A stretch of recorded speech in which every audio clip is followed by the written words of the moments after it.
আসসালামু আলাইকুম প্রিয় শিক্ষার্থীরা, তোমরা কেমন আছো? আশা করি সকলেই ভালো আছো। আমরা আজকে আমাদের গত ক্লাসের ধারাবাহিকতা অর্থাৎ রসায়ন পঞ্চম অধ্যায়ের কর্মমুখী রসায়ন যে অধ্যায়টা আছে প্রথম পত্রের, সেই অধ্যায়ের দ্বিতীয় ক্লাস করব আজকে। ঠিক আছে? তো গত ক্লাসে আমরা কি কি আলোচনা করেছিলাম? গত ক্লাসে আমরা আলোচনা করেছিলাম হচ্ছে খাদ্য নিরাপত্তায় রসায়নের ভূমিকা, খাদ্য কিভাবে বিনষ্ট হয়। এরপর আলোচনা করেছি হচ্ছে গিয়ে খাদ্য কিভাবে সংরক্ষণ করা যায়, বিভিন্ন উপায়, শুষ্কীকরণ, ফ্রিজে সংরক্ষণ, প্রিজারভেটিভস ব্যবহার। তো আজকের ক্লাসে আমরা হচ্ছে খাদ্য সংরক্ষণ নিয়ে আলোচনা করব। এর সাথে হচ্ছে ব্যবহার করব হচ্ছে প্রাকৃতিক প্রিজারভেটিভস। গতদিন আমরা আলোচনা করেছি। আজকে হচ্ছে আলোচনা করব কৃত্রিম প্রিজারভেটিভস। ওকে, তো সবাইকে ক্লাসে স্বাগত জানিয়ে আমরা শুরু করি। আর কথা না বাড়িয়ে, আমরা প্রিজারভেটিভসের সংজ্ঞা মনে আছে তো, তাই না? যে সকল পদার্থ নির্দিষ্ট পরিমাণে ব্যবহার করলে খাদ্যের গুণাগুণ দীর্ঘ সময় পর্যন্ত অক্ষুণ্ণ থাকে তাদের প্রিজারভেটিভস বলে। আমরা আজকে পড়ব হচ্ছে কৃত্রিম প্রিজারভেটিভস। প্রথমে আমরা কৃত্রিম প্রিজারভেটিভসের সংজ্ঞা তোমাদের দেওয়ার কোনো প্রয়োজন নেই, তোমরা সকলেই জানো কৃত্রিম প্রিজারভেটিভস কি। কৃত্রিম উপায়ে যেগুলো তৈরি করা হয় সেগুলো ব্যবহার করলে যে ধরনের প্রিজারভেটিভস আমরা ব্যবহার করি তাদেরকে কৃত্রিম প্রিজারভেটিভস বলবো। সো কৃত্রিম প্রিজারভেটিভসের মধ্যে আমরা তিনটা ভাগে ভাগ করব। কৃত্রিম প্রিজারভেটিভসগুলোকে কাজের ধরন অনুসারে তিন ভাগে ভাগ করব। ওকে, এক নম্বর হচ্ছে আমাদের অ্যান্টিমাইক্রোবায়াল। আমরা ওয়ার্ডটার সঙ্গে মনে হয় বায়োলজির একটা সম্পর্ক পাচ্ছি বা জীবনের একটা সম্পর্ক পাচ্ছি, তাই না? অ্যান্টিমাইক্রোবায়াল। এরপর হচ্ছে গিয়ে অ্যান্টিঅক্সিডেন্ট। এটা হচ্ছে অ্যান্টিঅক্সিডেন্ট। অ্যান্টিঅক্সিডেন্ট সম্পর্কে আমরা গত ক্লাসেও একটা অংশ পেয়েছিলাম। কিসের মধ্যে? হলুদ, রসুন, এরপর হচ্ছে ভিটামিন সি, ভিটামিন ই, এগুলো হচ্ছে অ্যান্টিঅক্সিডেন্ট, তাই না? সো আরেক ধরনের প্রিজারভেটিভস আছে কিলেটিং এজেন্ট। সো এই তিন ধরনের প্রিজারভেটিভস আমরা প্রাকৃতিক না, এগুলো হচ্ছে কৃত্রিম প্রিজারভেটিভস, এগুলো আমরা ব্যবহার করে থাকি খাদ্য সংরক্ষণে। হ্যাঁ, আমরা এখন এই তিনটার কার্যকারিতা সম্পর্কে জানবো, কে কোনটা কিভাবে কাজ করে। ওকে, সো আমরা প্রথমে চলে আসি অ্যান্টিমাইক্রোবায়াল শ্রেণীর। অ্যান্টিমাইক্রোবায়াল শ্রেণীর কোনগুলোকে বলবো? নাম অনুসারে আমরা একটু আগে বললাম যে সকল পদার্থ ব্যাকটেরিয়া, মোল্ড, ইস্ট জন্মাতে বাধা দেয়। ব্যাকটেরিয়া, চিনি, মোল্ড ছত্রাক, ইস্ট এক ধরনের ছত্রাক, এগুলো জন্মাতে যে সকল পদার্থ বাধা দেয় তাদেরকে বলবো আমরা অ্যান্টিমাইক্রোবায়াল শ্রেণীর। এগুলো শুধু জন্মাতে বাধা দিবে এরকম না, এদের বৃদ্ধিও প্রতিহত করে, যেন এরা বংশবৃদ্ধি দ্রুত করতে না পারে, সেই ধরনের ভূমিকা রেখে আমরা বলবো অ্যান্টিমাইক্রোবায়াল শ্রেণীর খাদ্য সংরক্ষক। ঠিক আছে? আর এগুলো ব্যবহার করব কোথায়? এগুলো সাধারণত আমরা ব্যবহার করব যে সকল খাদ্য পচনশীল, খুব সহজে পচে যায়, সেই সকল খাদ্যের ক্ষেত্রে আমরা এই ধরনের খাদ্য সংরক্ষক ব্যবহার করব। অল্প সময়ের জন্য সংরক্ষণের জন্য আমরা এগুলো ব্যবহার করব। ওকে, তাহলে অ্যান্টিমাইক্রোবায়াল কারা? যে সকল পদার্থ ব্যাকটেরিয়া, মোল্ড, ইস্ট জন্মাতে বাধা দেয় তাদেরকে বলবো আমরা অ্যান্টিমাইক্রোবায়াল শ্রেণীর খাদ্য সংরক্ষক। ওকে, দেন নেক্সট আমরা হচ্ছে এরা কোন ধরনের পদার্থগুলোকে আমরা অ্যান্টিমাইক্রোবায়াল বলবো। এটা লম্বা একটা লিস্ট আমরা দেখতে পাচ্ছি। ভিনেগার আছে, সোডিয়াম বেনজয়েড আছে, পটাশিয়াম বেনজয়েড আছে, sodium sorbate, potassium sorbate, calcium sorbate, sodium nitrate, sodium nitrite, potassium nitrite ইত্যাদি। আসলে এতগুলো কি মনে রাখা সম্ভব? খুব সহজেই সম্ভব। তুমি দেখো, সরবেট, বেনজয়েড, নাইট্রেট, অ্যানায়নিক পার্টটা potassium, calcium, sodium, cationic part. So দুইটা পার্ট অনুসারে আমরা যদি মিলাই সবগুলোকে এরকম, হ্যাঁ, পটাশিয়ামের সঙ্গে সরবেট যাবে, বেনজয়েট যাবে, নাইট্রেট যাবে, সোডিয়ামের সঙ্গে সরবেট, বেনজয়েট, নাইট্রেট, খুব সহজে মনে রাখা যায়। হ্যাঁ, এগুলো হচ্ছে গিয়ে অ্যান্টি মাইক্রোবায়াল শ্রেণীর খাদ্য সংরক্ষক, যারা কি করবে, অণুজীব জন্মাতে এবং হচ্ছে বংশবৃদ্ধিতে রোধ করবে। ওকে, এছাড়া ভিনেগার হচ্ছে অ্যান্টি মাইক্রোবায়াল শ্রেণীর খাদ্য সংরক্ষক। গত ক্লাসে আমরা এই পার্টটা কভার করেছিলাম। ঠিক আছে, ওকে, নেক্সট আমরা চলে যাচ্ছি হচ্ছে অ্যান্টি মাইক্রোবায়ালের একটা আমরা পুল দিলাম, এমসিকিউ প্রশ্ন। জুস সংরক্ষণে নিচের কোন প্রিজারভেটিভস ব্যবহার করা হবে? কোনটা ব্যবহার করবা? এখানে অনেকগুলো আছে।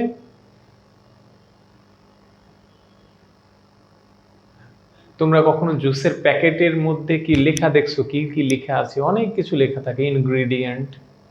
হ্যাঁ, তো জুস সংরক্ষণে আমরা ব্যবহার করব হচ্ছে সোডিয়াম বেনজয়েট।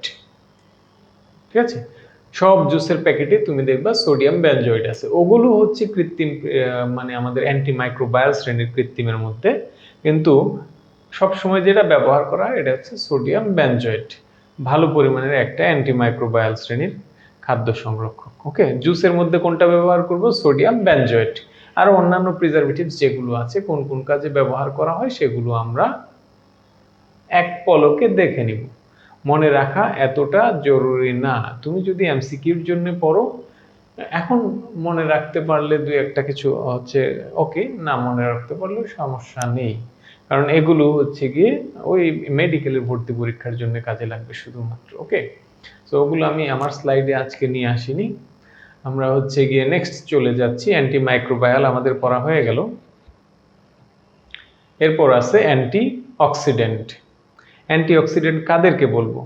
যে সকল পদার্থ খাদ্যের জারিত হওয়া থেকে রক্ষা করে তাদের অ্যান্টি অক্সিডেন্ট শ্রেণীর খাদ্য সংরক্ষক বলি। খাদ্যের জারিত হওয়া, জারিত হওয়া মানে কি? আমরা মনে হয় 9, 10 জারণ এবং বিজারণের সংজ্ঞা সহ পড়ে আসছি, তাই না? জারিত হওয়া, তাহলে খাদ্যের জারিত হওয়া, অক্সিজেন যোগ হওয়া, অক্সিজেন যোগ হওয়া থেকে কি করবে? রক্ষা করবে, তাদেরকে বলবো আমরা অ্যান্টি অক্সিডেন্ট। অক্সিজেন খাদ্যে যোগ হয়ে গেলে কি হয়? জারিত হয়, খাদ্য নষ্ট হয়ে যায়। হ্যাঁ, এই নষ্ট হওয়া থেকে বাঁচানোর জন্য আমরা ব্যবহার করব কি? Anti oxidant. ওকে, কোন ধরনের খাদ্যতে আমরা ব্যবহার করব? লিপিড, প্রোটিন, প্রোটিন না, চর্বি, লিপিড, ফ্যাট জাতীয় খাদ্য যেগুলো আছে সেগুলোতে আমরা ব্যবহার করব অ্যান্টি অক্সিডেন্ট।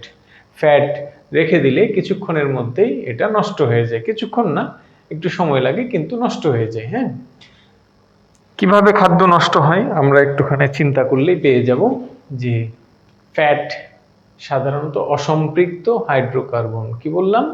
অসম্পৃক্ত হাইড্রোকার্বন। এর সাথে ফ্যাটি অ্যাসিডের যে পার্টটা এটা থাকতে থাকে। তো ফ্যাটের মধ্যে কার্বনের সাথে কার্বনের দ্বিবন্ধন থাকে, কার্বনের সাথে কার্বনের দ্বিবন্ধন থাকে। এই দ্বিবন্ধনগুলো সহজে কি করা যায়? ব্রেক করা যায়। অক্সিজেন দ্বিবন্ধনগুলোকে সহজে ব্রেক করে দেয়। হ্যাঁ, ব্রেক করে সে কি করে? এর সাথে যুক্ত হয়ে ফ্রি রেডিকেল তৈরি করে। বাতাসের অক্সিজেনের সাথে বিক্রিয়া করলো কে? ফ্যাট। ফ্যাটের যে কার্বন কার্বন দ্বিবন্ধন থাকে এখানে, অথবা যেখানে হাইড্রোজেন আছে সেখানে, এই জায়গাগুলোতে বিক্রিয়া করে, বিক্রিয়া করে ফ্রি রেডিকেল তৈরি করে। এখন ফ্রি রেডিকেল কি? ফ্রি রেডিকেল হচ্ছে বিজোড় ইলেকট্রন বিশিষ্ট এক ধরনের মূলক। বিজোড় ইলেকট্রন বিশিষ্ট এক ধরনের মূলক, এটা কি? Free radical. বিজোড় ইলেকট্রন বিশিষ্ট এক ধরনের মূলক। এই ফ্রি রেডিকেল নিয়ে আমরা হচ্ছে জৈব রসায়ন অধ্যায়ে পড়ব। সো এখানে আমি শুধু সংজ্ঞাটা দিয়ে দিলাম, বিজোড় ইলেকট্রন বিশিষ্ট মূলক। ওকে, আচ্ছা, তো এই ফ্রি রেডিকেল কি করে? তৈরি হওয়া মাত্রই চেইন রিঅ্যাকশন শুরু হয়ে যায়, একটার পর আরেকটা, ওটা ভেঙে আবার তৈরি হয়, চেইন রিঅ্যাকশন শুরু হয়ে যায়। ঠিক আছে, সো আমরা এই চেইন রিঅ্যাকশন কিভাবে শুরু হয় আমরা একটু অংশ দেখব। ঠিক আছে, খাদ্যে তাহলে যখন এই রিঅ্যাকশন শুরু হয়ে যাবে তখন কি হবে? খাদ্যের চেইনের মধ্যে একটা ব্রেক তৈরি হবে। বিক্রিয়ার চেইন রিঅ্যাকশন যেটা, ওইটা না, ফ্যাট এর যে লম্বা কার্বনের চেইন থাকে সেই চেইন ব্রেকডাউন হয়, এবং ব্রেকডাউন হলে কি হবে আমরা জানি, খাদ্য নষ্ট হয়ে যায়। হ্যাঁ, তো আমরা কিছু অ্যান্টিঅক্সিডেন্টের উদাহরণ দেখি, যেমন হচ্ছে বিএইচএ। বিএইচএ কোনটা? দ্বিতীয়টার কথা আমরা বলছি, butylated hydroxy anisole. BHT, butylated hydroxy toluene. TBHQ, tertiary butyl hydroquinone. Tertiary butyl hydroquinone, TBHQ. PG, propyl gallate. So এখানে 4টা অ্যান্টিঅক্সিডেন্টের কথা আমি দিয়েছি, 4টা অ্যান্টিঅক্সিডেন্ট। সাধারণত তোমরা দেখবা এটা হচ্ছে কি ধরনের, এটা হচ্ছে অ্যাব্রিভিয়েশন টাইপের। হ্যাঁ, ফুল মিনিংটা আমাদের মুখস্থ করতে হবে, বিষয়গুলো জানতে হবে এবং স্পেলিং সহকারে জানতে হবে। হ্যাঁ, জ্ঞানমূলকে আমাদের আসতে পারে। বিএইচটি পূর্ণরূপ লিখো, বিএইচএ পূর্ণরূপ লিখো। বিএইচএটা একটু বেশি গুরুত্বপূর্ণ, এটা সাধারণত আমরা আমাদের ফেভারিট টিচারদের একটু পছন্দ করি, এটা বিএইচ এর পূর্ণরূপ লিখো। অথবা এমসিকিউতে দিয়ে যেতে পারি, পিজি এর পূর্ণরূপ নিচের কোনটি? হ্যাঁ, পিজি কোনটা? প্রোপাইল গ্যালেট, লাস্টেরটা। হ্যাঁ, এরপর হচ্ছে টিবিএইচকিউ, টারশিয়ারি বিউটাইল হাইড্রোকুইনোন। ঠিক আছে, এগুলো হচ্ছে গিয়ে কি কৃত্রিম অ্যান্টিঅক্সিডেন্ট। আমরা আরো নিচে 2টা দেখতে পাচ্ছি, 3টা দেখতে পাচ্ছি, ভিটামিন সি, ভিটামিন ই আর বিটা ক্যারোটিন। এটাও এক ধরনের ভিটামিন। হ্যাঁ, সো এই ভিটামিনগুলো কি কাজ করে? এই ভিটামিনগুলো আমাদের অ্যান্টিঅক্সিডেন্ট প্রপার্টি রয়েছে, এরা খাদ্যের জারণ রোধ করে, বা আমার বডির মধ্যে যেন অক্সিডেন্ট ফ্রি রেডিক্যাল তৈরি না হয় এগুলো থেকে রক্ষা করে, আমার বডিকে সেভ করে। হ্যাঁ, সো এগুলো আমরা হচ্ছে অ্যান্টি অক্সিডেন্টের কাজ। এখন আমরা দেখবো অ্যান্টিঅক্সিডেন্ট কিভাবে কাজ করে। একটু আগে আমরা বললাম যে অ্যান্টিঅক্সিডেন্ট বাতাসের অক্সিজেনের, অ্যান্টিঅক্সিডেন্ট না, লিপিড কি করে, বা ফ্যাট, লিপিড ফ্যাট এগুলো কি করে অক্সিজেনের সাথে বিক্রিয়া করে। আমরা এখানে লিপিড এবং হচ্ছে ফ্যাটের যে অংশটা, সেই অংশটাকে আমরা LH দিয়ে প্রকাশ করছি। H হচ্ছে জাস্ট একটা ছোট্ট একটা হাইড্রোজেন অংশটা। হ্যাঁ, আর লিপিড অংশ অনেক বড়। হ্যাঁ, এই চেনটাকে এখানে দেখানো সম্ভব না, তাই আমরা কি করেছি, একবারে ছোট্ট একটা ফর্ম নিয়েছি, যে ফর্মটা আসলে অনেক বড়। হ্যাঁ, ছোট করে অ্যাব্রিভিয়েশন করা, L ফর লিপিড। লিপিডের সাথে হাইড্রোজেন যুক্ত আছে, যেটা লিপিডেরই একটা অংশ। সো এ কি করে বাতাসের অক্সিজেনের সাথে বিক্রিয়া করবে, বিক্রিয়া করলে কি হবে, এইটার এখানে ভেঙে যাবে, ভেঙে গিয়ে একটা ফ্রি রেডিক্যাল তৈরি হবে, L ফ্রি রেডিক্যাল তৈরি হবে। সো আমরা বিক্রিয়া এখানে দেখতে পাচ্ছি যে চেইন বিক্রিয়া শুরু হয়ে যাবে। প্রথমে হচ্ছে দেখো LH অক্সিজেনের সাথে বিক্রিয়া করে L ফ্রি রেডিক্যাল তৈরি করলো, আর ওইদিকে কি তৈরি হলো, পারঅক্সি রেডিক্যাল তৈরি হয়ে গেল। এই ফ্রি রেডিক্যালগুলো খুবই মানে পাগল টাইপের। হ্যাঁ, পাগলের হাতে লাঠি থাকলে যেমন যাকে খুশি তাকে পেটায়, তাই না, ইচ্ছা মতো পেটায়, তাই তো। তো এখানে এই ফ্রি রেডিক্যালগুলো হচ্ছে পাগলের হাতে লাঠি, যাকে দেখবে তার সঙ্গে বিক্রিয়া শুরু করে দিবে, সেই চেইন বিক্রিয়া। হ্যাঁ, তারা যে হচ্ছে গিয়ে পরে আমরা নেক্সট যে বিক্রিয়া দিয়েছি, দেখো আরেকটা অক্সিজেনের সঙ্গেও সে বিক্রিয়া করতেছে, বিক্রিয়া করে লিপিড পারঅক্সি রেডিক্যাল তৈরি করছে, LOO রেডিক্যাল। রেডিক্যালকে আমরা ডট দিয়ে এক্সপ্রেস করা হয়। হ্যাঁ, সো এই লিপিড পারঅক্সি রেডিক্যালটা আরেকটা লিপিডকে অ্যাটাক করবে, সো ওই লিপিডের হচ্ছে গিয়ে ভেঙে গিয়ে লিপিড রেডিক্যাল তৈরি করবে, আর এটা হচ্ছে লিপিড পারঅক্সাইড তৈরি হয়ে যাবে। এই লিপিড পারঅক্সাইডটাও আবার হচ্ছে আরেকটা রেডিক্যাল দ্বারা অ্যাটাক হয়ে আবার হচ্ছে গিয়ে চেইন রিয়াকশন আসলে অতগুলো দেওয়া সম্ভব না, আমরা এই 3টা দিলেই আমরা বুঝতে পারবো যে এখানে একটা কন্টিনিউয়াস রিয়াকশন হচ্ছে। সো এই রিয়াকশনগুলোকে আমরা দেখে বুঝে ফেলতে পারবো যে আসলে তুমি কতটুকু জানো বা বুঝতে পারো। হ্যাঁ, তাহলে চেইন রিয়াকশন শুরু হয়ে যাচ্ছে। এখন আমরা পড়তেছি কোনটা জানি, অ্যান্টিঅক্সিডেন্ট কিভাবে কাজ করে। অ্যান্টিঅক্সিডেন্ট কাজ করে হচ্ছে কি, এই যে ফ্রি রেডিকেলগুলো হলো, এই ফ্রি রেডিকেলগুলোর সাথে বিক্রিয়া করে। অ্যান্টিঅক্সিডেন্টকে আমরা এইচ দ্বারা প্রকাশ করছি। হ্যাঁ, অ্যান্টিঅক্সিডেন্টের সম্পূর্ণ পার্টের সাথে একটা হাইড্রোজেন লাগিয়ে দেওয়া শুধু।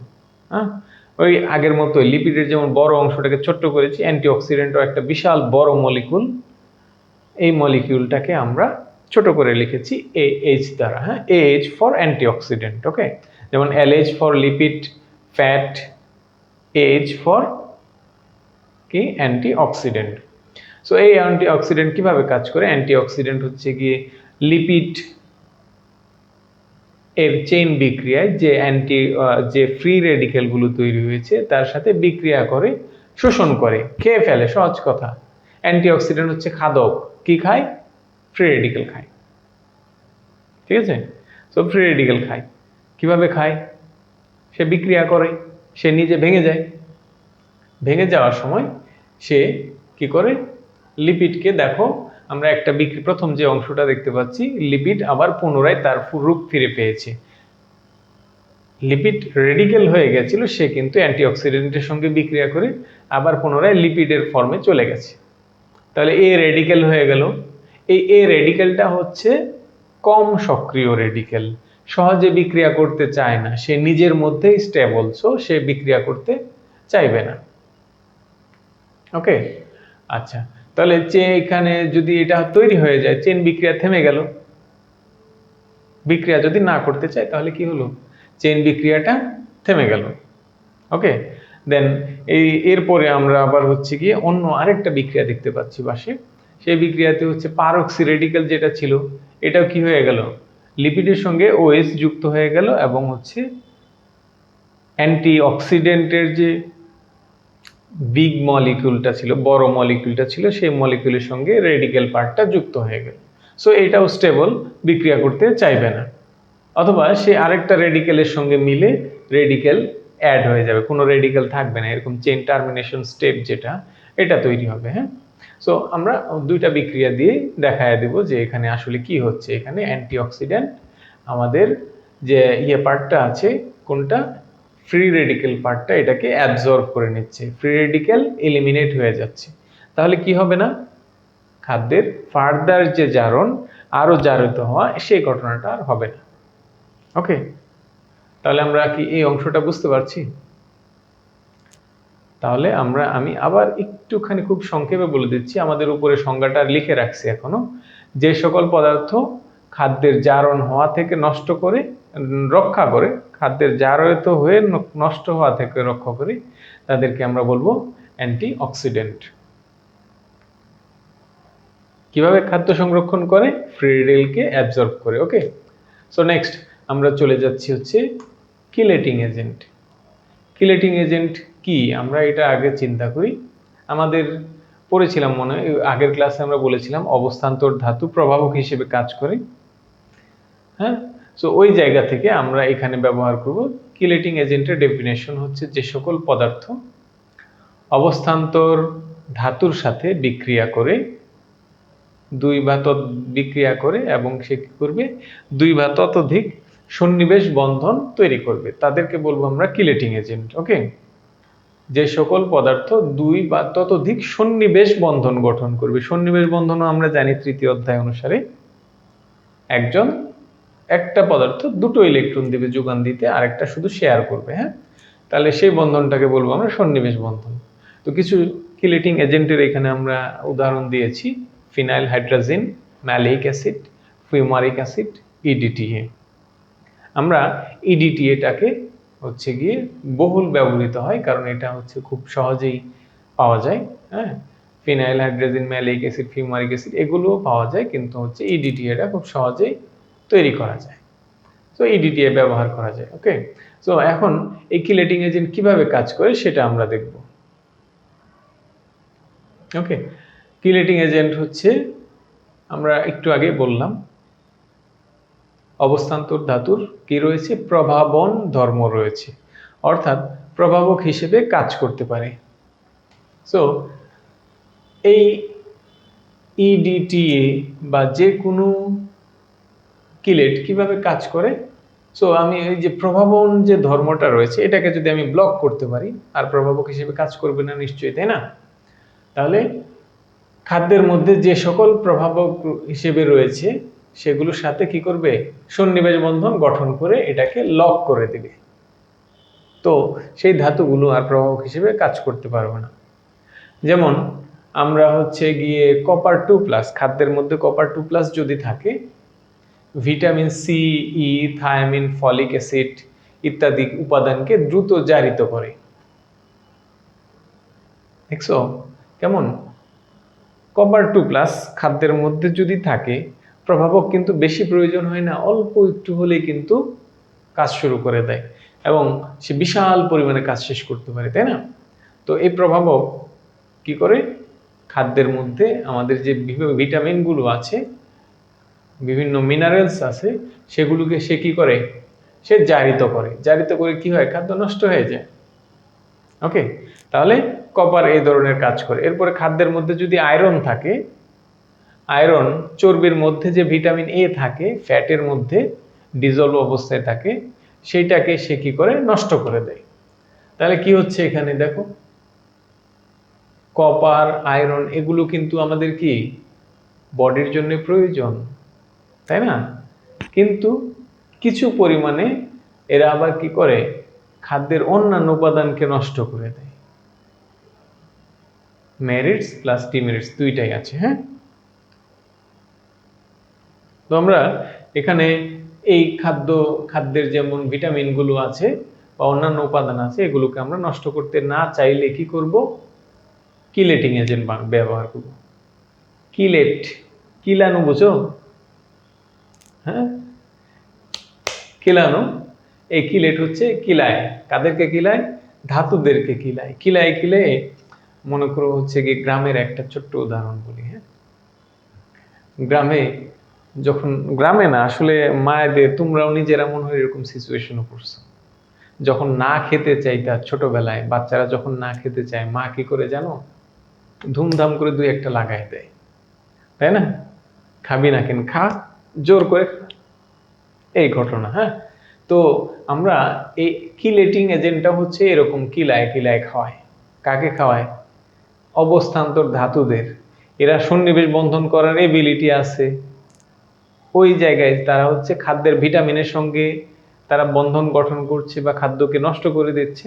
আমি কিলেটিং এজেন্ট যখন দিয়ে দিব, তখন এই অবস্থান্তর ধাতুকে কিলাবে, কিলে একটা যৌগ তৈরি করবে। হ্যাঁ, সন্নিবেশ বন্ধন তৈরি করে জটিল যৌগ তৈরি করবে, কিলেট গঠন করবে। হ্যাঁ, তাহলে কি হবে, প্রভাবক হিসেবে আর কাজ করতে পারবে না। হ্যাঁ, ইডিটি এর হাত অনেকগুলো হাত, মা তো 2 হাত দিয়ে মারতো, 1 হাত দিয়ে মারতো, আরেক হাত দিয়ে ধরে থাকতো। ইডিটি এর 6টা হাত আছে, 6টা।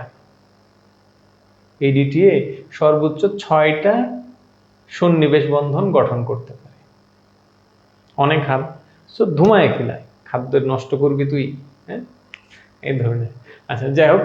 আচ্ছা, তাহলে আর প্রভাবক হিসেবে কাজ করতে পারে না, না পারলে কি হবে, খাদ্য আমার সংরক্ষিত থাকবে। হ্যাঁ, তাহলে কিলেটিং এজেন্টের কার্যকারিতা কিন্তু আগের দুইটার থেকে আলাদা। জটিল যৌগ গঠনের মাধ্যমে, কিলেট গঠনের মাধ্যমে খাদ্যের জারণ রোধ করে।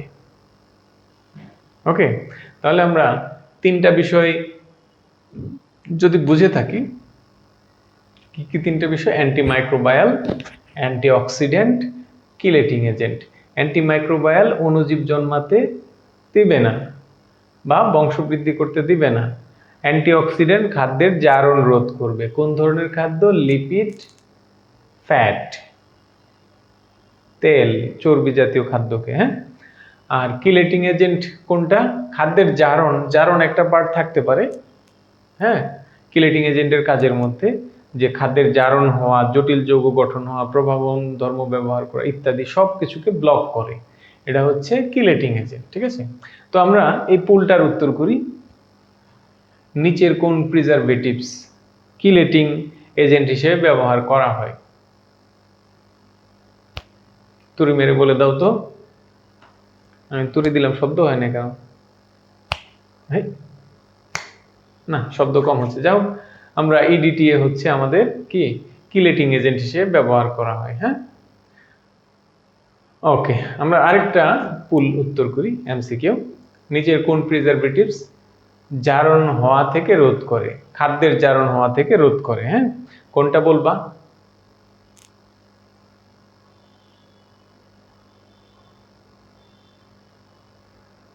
Vinegar, beta carotene, EDTA, sodium benzoate. EDTA হচ্ছে আমাদের খাদ্যের জারণ রোধ করে, ঠিক আছে। এখানে আমাদের দুইটা অপশন আছে, একটা প্রাকৃতিক আর একটা কৃত্রিম, তাই না? তো যদি আমাদের আসে ইডিটিএ কে আমরা কিলেটিং শ্রেণীতে ফেলবো, হ্যাঁ, আমাদের জারণ শ্রেণীতে, অ্যান্টিঅক্সিডেন্ট শ্রেণীতে আমরা দিব না। ওকে, এটা কিলেটিং এজেন্ট শ্রেণীতে ব্যবহার করব, ঠিক আছে। তাহলে এখানে আমাদের উত্তর হচ্ছে বিটা ক্যারোটিন। বিটা ক্যারোটিন কি ধরনের খাদ্য সংরক্ষক? প্রাকৃতিক অ্যান্টিঅক্সিডেন্ট, আমরা পড়েছিলাম তাই না, প্রাকৃতিক অ্যান্টিঅক্সিডেন্ট। ওকে, তাহলে এটা গেল আমাদের কৃত্রিম প্রিজারভেটিভস। কৃত্রিম প্রিজারভেটিভস আমরা বুঝতে পেরেছি যদি, তাহলে আমরা এখান থেকে অনুধাবন প্রশ্নের জন্য স্টাডি করব এই অংশটুকু, আর উচ্চতর দক্ষতার জন্য স্টাডি করব, অর্থাৎ 2 মার্ক 4 মার্কের জন্য স্টাডি করব। হ্যাঁ, 4 মার্কসের জন্য যে কোনো দুইটার সঙ্গে তুলনা হতে পারে, অথবা প্রাকৃতিকের সঙ্গে তুলনা হতে পারে। ওকে, যাক, আমরা হচ্ছে নেক্সট চলে যাচ্ছি। আমাদের খাদ্য সংরক্ষকের একটা অংশ শেষ হয়ে গেছে। এরপরে আমাদের ছিল হচ্ছে মল্ট ভিনেগার, একটা অংশ ছিল সংক্ষিপ্ত সিলেবাস অনুযায়ী, এটাতে আমরা চলে যাই। তো মল্ট ভিনেগারের জন্য আমরা আগে জানি মল্ট কি। মল্ট, তোমরা বার্লি চিনো? জব,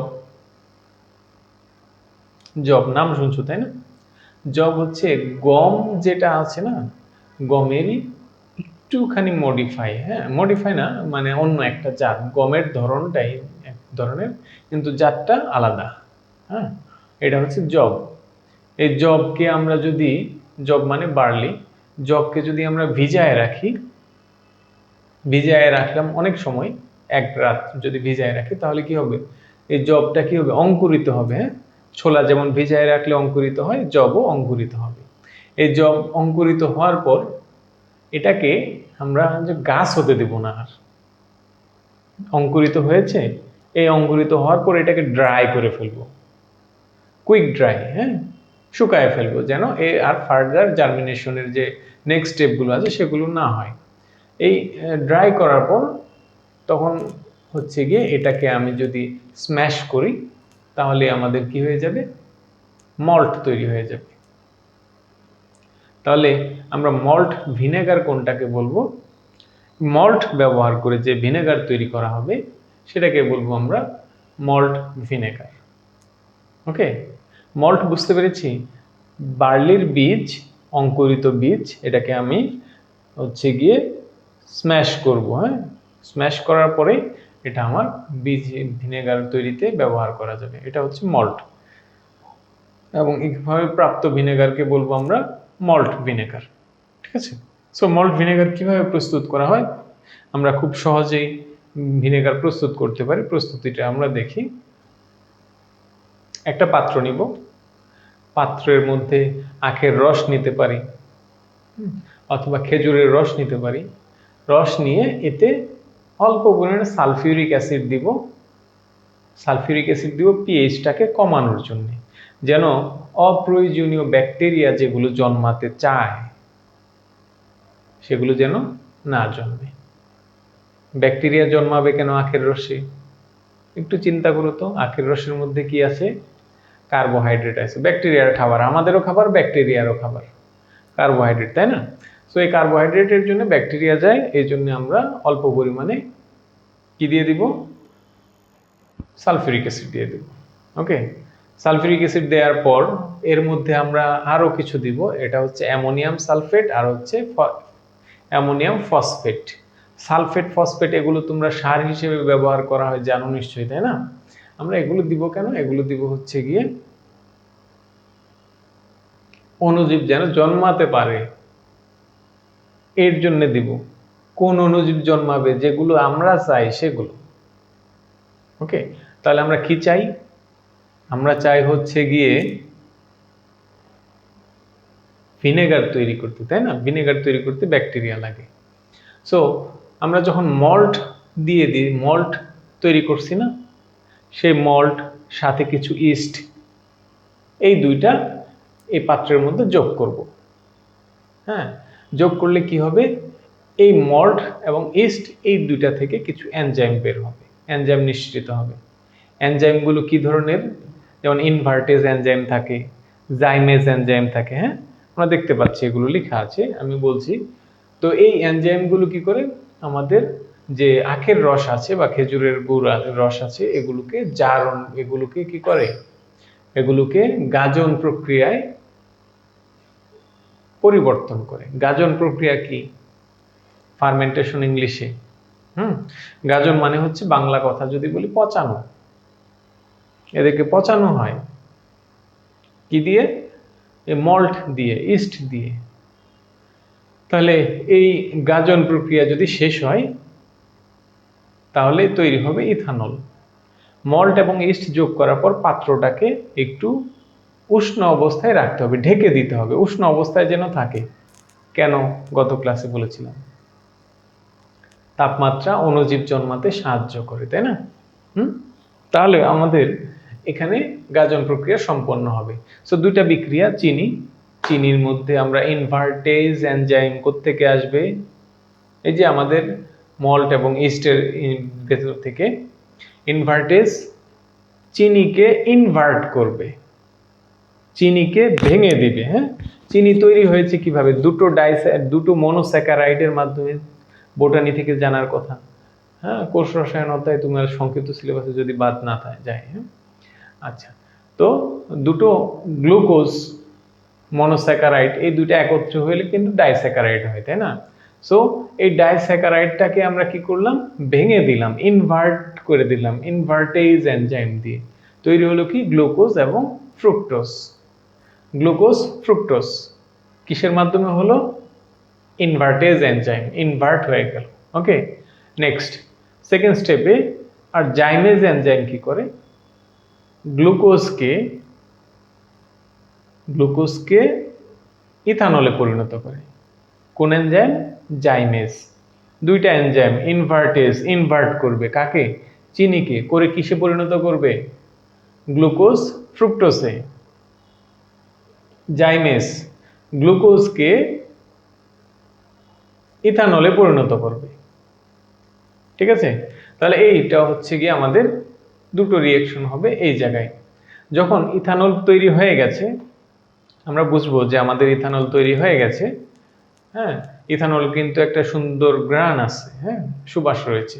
সেটা হলেই বোঝা যাবে যে ইথানল তৈরি হয়ে গেছে।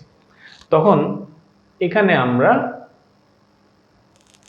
আরেকটা জিনিস অ্যাড করব, সেই জিনিসটা হচ্ছে মাইকোডার্মা অ্যাসিটি বা অ্যাসিটোব্যাক্টর। আমরা অ্যারো চিহ্নের মধ্যে লিখেছি, দেখো, মাইকোডার্মা অ্যাসিটি বা অ্যাসিটোব্যাক্টর যোগ করা হবে। তো অ্যাসিটোব্যাক্টর কি করে? অ্যাসিডোব্যাক্টর জারণ করে, ইথানলকে জারিত করে তৈরি করে হচ্ছে ইথানোয়িক অ্যাসিড। ইথানল থেকে ইথানোয়িক অ্যাসিড। কে? অ্যাসিটোব্যাক্টর। কে? মাইকোডার্মা অ্যাসিটি। যে কোনোটা দেয়া যেতে পারে, তোমার কাছে যেটা মাথায় আসবে সেটা দিবা, অথবা প্রশ্নে যেটা আছে ওইটা অনুসারে উত্তর করবা। হ্যাঁ, মাইকোডার্মা অ্যাসিটি অথবা অ্যাসিটোব্যাক্টর, যে কোনোটা দেয়া যেতে পারে। তাহলে ইথানল হয়ে গেল ইথানোয়িক অ্যাসিড, ভিনেগার প্রস্তুত হয়ে গেল। আমাদের পরীক্ষায় এই ধরনের প্রশ্ন আসলে এখানে যা দেখতে পাচ্ছ স্লাইডে তুলে দিলে 3 নম্বর পাওয়া যায়। ওকে, এখন ভিনেগার কিভাবে খাদ্য সংরক্ষণ করে সেটা নিয়ে আমাদের পরের পার্ট। ভিনেগার প্রস্তুত হয়ে গেছে। হ্যাঁ, ভিনেগার কোন ধরনের খাদ্য সংরক্ষক? এটা আমরা আগেও একবার বলেছিলাম। ভিনেগার হচ্ছে অ্যান্টি মাইক্রোবায়াল শ্রেণীর খাদ্য সংরক্ষক। কাদেরকে বলি আমরা? যারা অণুজীব জন্মাতে বাধা দেয়, বংশবৃদ্ধি করতে বাধা দেয়। হ্যাঁ, তাদেরকে বলি অ্যান্টি মাইক্রোবায়াল। ওকে, সো কিভাবে এটা কাজ করে এটা আমরা দেখি, কিভাবে সে খাদ্য সংরক্ষণ করে। ইথানোয়িক অ্যাসিড, অ্যাসিড কি ধরনের? দুর্বল না সবল? দুর্বল। দুর্বল অ্যাসিড বিয়োজিত হয়, বিয়োজিত হয়ে কি তৈরি করে? H+।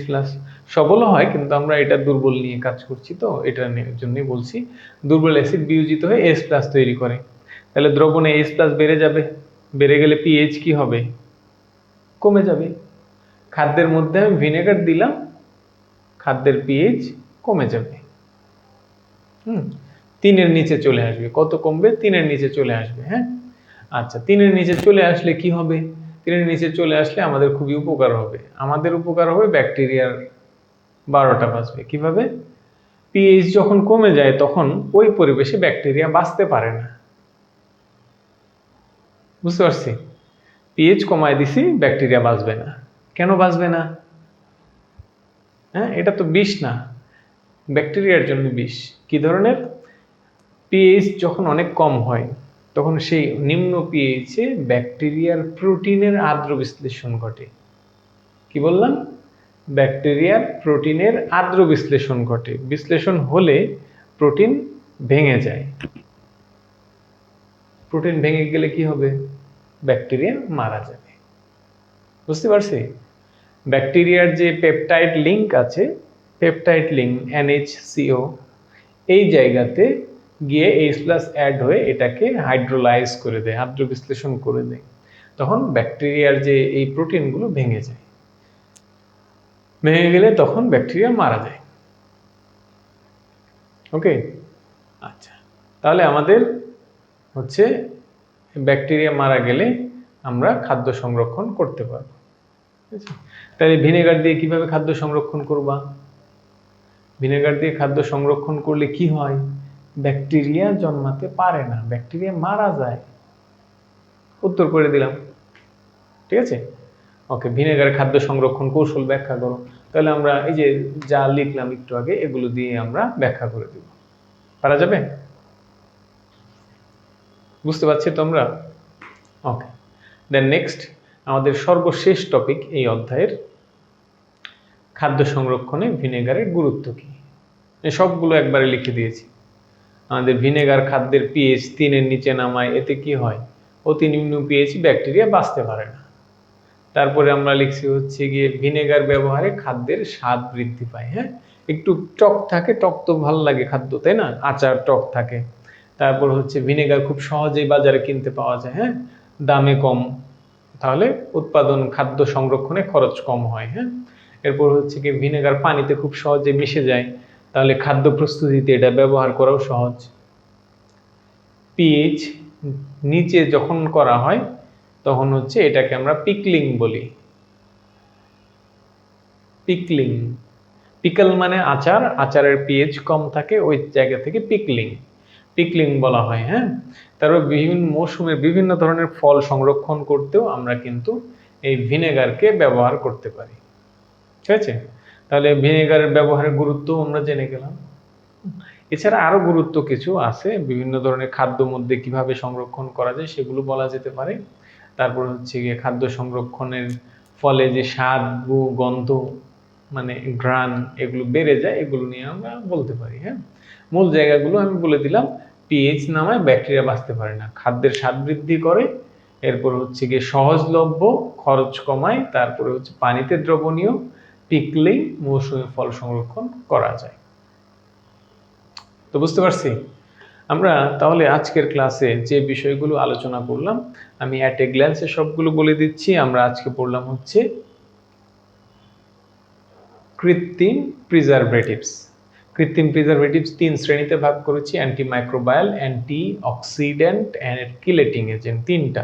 অ্যান্টিমাইক্রোবায়াল খাদ্যে অণুজীব জন্মাতে দেয় না। অ্যান্টিঅক্সিডেন্ট খাদ্যের জারণ হওয়া থেকে রোধ করে। কিলেটিং এজেন্ট অবস্থান্তর ধাতুর সাথে কিলেট গঠন করে, মনে আছে? কিলেট গঠন করে তা কি করে? খাদ্যের বিনষ্ট হওয়া থেকে রক্ষা করে, খাদ্যের ভিটামিনকে রক্ষা করে। হ্যাঁ, তো অ্যান্টিঅক্সিডেন্টের মধ্যে অ্যান্টিমাইক্রোবায়ালের মধ্যে আমরা বিভিন্ন নাম পড়েছিলাম: সোডিয়াম, পটাশিয়াম, ক্যালসিয়াম, এর সরবেট, বেনজোয়েট আর নাইট্রেট, তাই না? এগুলো নাম করেছিলাম, ভিনেগার করেছিলাম। অ্যান্টিঅক্সিডেন্ট হচ্ছে অ্যাব্রিভিয়েশন টাইপের, BHA, BHT, TBHQ, PG। হ্যাঁ, প্যারেন্টাল গ্রেড না, propyl gallate. Tertiary butyl hydroquinone, butylated hydroxytoluene, butylated hydroxy anisole. হয়ে গেছে। আর কিলেটিং এজেন্টের মধ্যে আমরা কি বলেছি, EDTA খুব বহুল ব্যবহৃত হয়, এটা খুব সহজে ব্যবহার করা যায়। এবং এর কয়টা দাঁত আছে বলছিলাম, হাত 6টা হাত সর্বোচ্চ। এরপর ভিনেগার প্রস্তুত করলাম। ভিনেগার প্রস্তুত করব কিভাবে? ভিনেগার প্রস্তুত করব আমরা আখের রসের মধ্যে কি দিব? আখের রসের মধ্যে দিব হচ্ছে গিয়ে মল্ট, ইস্ট, জারিত হয়ে গাজন প্রক্রিয়ায় তৈরি হবে ইথানল। ইথানল থেকে আমরা পাবো ইথানোয়িক অ্যাসিড। কি যোগ করতে হবে? মাইক্রোডার্মা অ্যাসিটি। ইথানল থেকে ইথানোয়িক অ্যাসিড হয়ে যাবে। ভিনেগার খাদ্য কিভাবে সংরক্ষণ করে? পিএইচ কমে যায়, ব্যাকটেরিয়ার প্রোটিনের আদ্র বিশ্লেষণ হয়, ভেঙে যায়, প্রোটিন নষ্ট হয়ে যায়, এই জন্য ব্যাকটেরিয়া মারা যায়। আর সর্বশেষ আমরা ভিনেগার দিয়ে খাদ্য সংরক্ষণের গুরুত্ব সম্পর্কে জানলাম। সো আশা করি তোমরা সব বিষয়গুলো ধরতে পেরেছো। তো এই পর্যন্তই আমাদের আজকের ক্লাস। তোমরা সকল বিষয়গুলো আয়ত্ত করবে, ভালো করে আমার কথা অনুসারে নোট করবে, খাতায় সুন্দর করে নোট করবে, তাহলে তুমি ক্লাস থেকে পরীক্ষায় যে কোনো প্রশ্ন আসলে উত্তর করতে পারবে ইনশাআল্লাহ। হ্যাঁ, তো সবাইকে ধন্যবাদ জানিয়ে আজকের ক্লাস এখানে শেষ করছি। ধন্যবাদ সকলকে, আল্লাহ হাফিজ।